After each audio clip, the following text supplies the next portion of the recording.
si aujourd'hui, pour changer un petit peu, je vous parlais d'amour?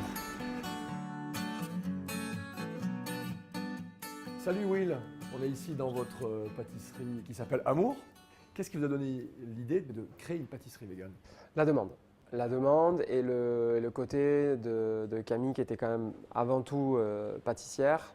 Et puis quand on a refait les travaux du restaurant, il a fallu créer donc un laboratoire à l'étage pour qu'elle puisse faire la pâtisserie du resto. Et on s'est rendu compte au fête de Noël l'année dernière qu'il y avait une grosse demande, régulièrement les gâteaux d'anniversaire, même des gâteaux de mariage.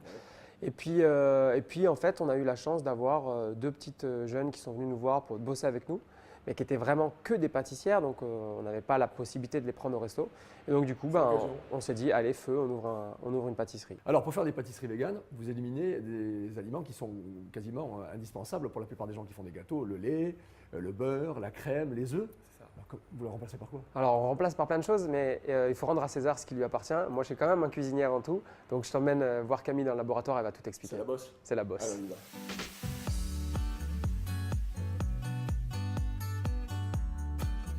Salut Camille. Salut. Ça va? Bah oui. Alors, explique-nous, comment est-ce qu'on peut faire des gâteaux en enlevant les aliments Avec rien? Avec rien. Alors pour les gâteaux tradis, on peut facilement remplacer. Alors le beurre facile, margarine, oui. Ouais. Il y a plein d'huiles différentes. Pour les œufs, c'est là où le problème se complique un peu. On a la banane. Le problème c'est que ça donne un goût de banane. On a les graines de chia qui vont muciler, donc ça fait un espèce de gel qui peut remplacer l'œuf. On a la crème ou le lait végétal, donc tout le panel qu'il y a. Et après, pour les blancs, on a donc le fameux aquafaba, c'est-à-dire le jus de pois chiche monté comme les blancs en neige. Pour les ménages. Tu fais Super. comment il fait? Et pareil, tu peux faire des meringues, tu peux faire des macarons. Et après, le cru, on va dire que moi j'ai commencé la pâtisserie végétale en végétalisant mes recettes de base. Et une fois que j'ai sorti un peu la tête de l'eau et que je les ai passées en sans gluten, je me suis lancée dans le cru. Qui, déjà, pour les intolérants, il n'y a aucun problème parce qu'il n'y a pas de traces de gluten, pas de traces de lactose, pas de traces d'œuf. Voilà. Et c'est vachement plus marrant à faire, c'est très créatif. Et alors justement, en parlant de ça, est-ce que tu pourrais, pour les téléspectateurs, nous faire une petite recette assez facile qu'on pourrait faire chez soi? Mais le cru est assez facile. Alors donc voilà. Le cru, c'est Bah, super alors, on y va. facile. Et ben, on va faire une petite tarte au citron parce qu'on n'est pas loin de Menton bien et sûr, mon mari est en Et mentonné. il est hein. mentonné, absolument. Là, j'ai fait une base de pâte d'amande. Donc, bon, là, c'est par choix. Pâte d'amande, officiellement, c'est tant pour tant sucre amande, c'est-à-dire beaucoup trop sucré. Moi, je mets 150 g d'amandes et à peu près 50 g de sucre, un chouïa d'eau jusqu'à ce que ça fasse une pâte. Et ensuite, pour ceux qui aiment bien citronner, ce qui est mon cas, je rajoute un peu de zeste de citron dans ma pâte. D'accord. Et ensuite, je peux la travailler. Donc, il faut que ce soit pas trop, voilà. Oui, donc sur la matière, il faut que ça Voilà. soit quand même. Ça colle pas, mais c'est pas sec. C'est pas sec. Ok. Et ensuite, pour la crème, donc là, je suis partie sur une base un peu comme ma base de cheesecake. Ouais. Donc en fait, c'est des noix de cajou qui ont été préalablement trempées pendant 4 heures pour qu'elles soient bien molles et qu'on puisse les mixer de manière que ça fasse une crème. Ouais, c'est vrai. Donc on fait bouillir de l'eau. Donc Ouais. là, 125 g d'eau. Dedans, 1 g d'agar-agar. Attention à l'agar-agar.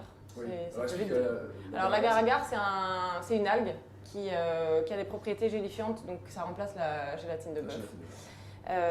Voilà, donc là, à doser, donc la dose de base c'est 4 g pour 1 litre et on rigole pas avec. Ouais. Donc là, 125 g d'eau, 1 g d'agar-agar, donc eau bouillante, on rajoute l'agar-agar, on mixe un bon coup pour que ça ne fasse pas de grumeaux. Et ensuite, dedans, on vient rajouter 150 g de noix de cajou trempée. Et après, le citron, on dose pareil, suivant comme on aime. Donc comme moi, j'aime toujours bien citronner. 3 jus de citron, le zeste des citrons. On mixe bien pour que ça fasse bien crémeux et après, on vient mettre sur la tarte. Voilà. On peut le faire en cheesecake. On fait donc simplement une base dans un cercle, on coule la pâte et là, il faut simplement mettre 3 heures au frigo pour que ça prenne. Soit on est mentonné pure souche et on prend le citron de Menton, soit on se met un petit coup de zeste de citron vert. Tu le mets au frais?